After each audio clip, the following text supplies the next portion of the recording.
For the final part of our XDR investigation, we need to determine how the attackers got into our environment. And there's a number of different ways to do that, but it typically goes beyond needing just traditional EDR logs like SentinelOne would provide.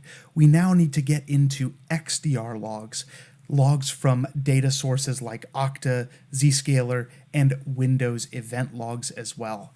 And SentinelOne provides a convenient location for that right here inside of Singularity XDR. Now, there are a number of ways to get logs into this particular data analysis platform.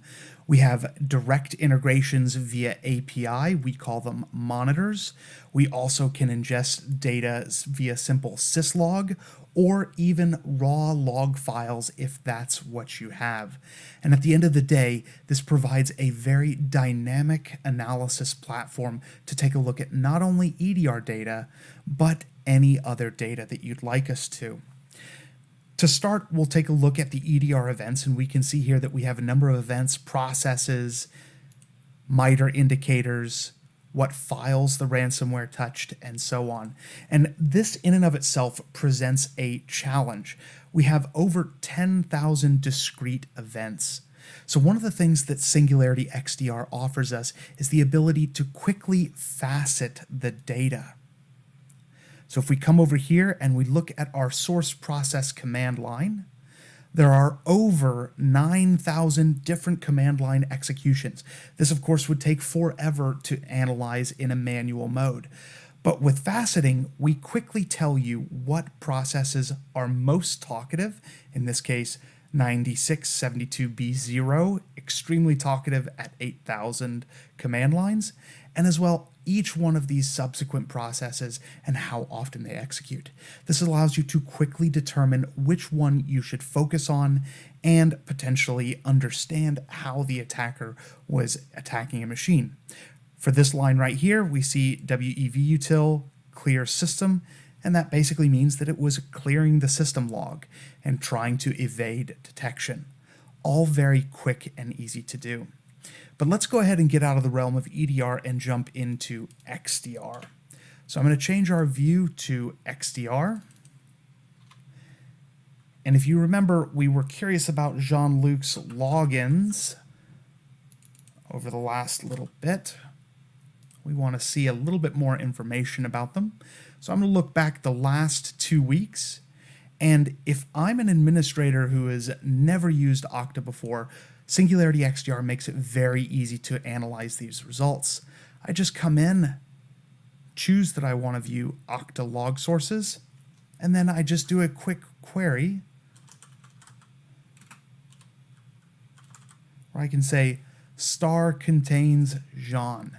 I don't need to know any complex schema and very few complex query languages, and I can quickly filter down and see all of the alerts from Jean-Luc. And if we click on a couple of these, here we can see Jean-Luc's login attempt from Russia and that IP address that we were talking about earlier. Now we could break down each one of these records. For this demo, let's go ahead and move on to another type of data, something we call unstructured.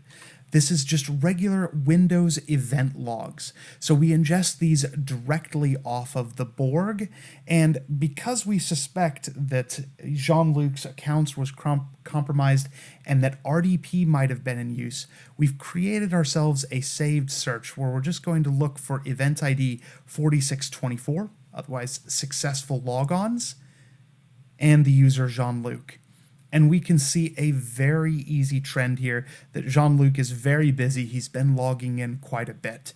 We can also quickly filter and say, how many machines is Jean-Luc logged on to?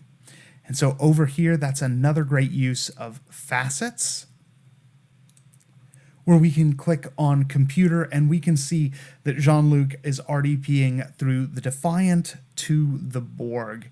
And so very quick again to filter large amounts of data and understand exactly what's happening. Now each one of these logs is clickable, and the data has been parsed successfully. So if I want to write a more complex query to say, find me all of the events that are coming from a particular source port or a particular IP address, that's all very easy to do. Now, to end our demonstration, we're going to go ahead and pivot over to a dashboard, because once we've identified an interesting type of data inside of our environment, we want to make it easier to then for others to search on that same information. So I'm going to go ahead and choose our Skylight Inspector, set our results to the last 12 hours, and here we can see a breakdown of exactly what's happening. Here in the middle, we have interesting Windows events. These are events that are commonly triggered by malicious actors. We can see where are their successful logins, and if we wanted to, we can start to filter by our user, Jean-Luc, and then do sub-filters underneath it so that we can say, let's see where he's failing to log on. And right here, he failed to log on to the Defiant. So all very easy to take that initial burst of data that we have and now make it much easier for anybody else, even somebody who doesn't have experience writing queries, to access that information. And we've built out a couple of other dashboards as well that focus on RDP sessions, Zscaler logs, Active Directory, Attivo, and Okta. Thank you for taking the time to watch this demonstration today. If you have any questions, please contact your SentinelOne sales rep.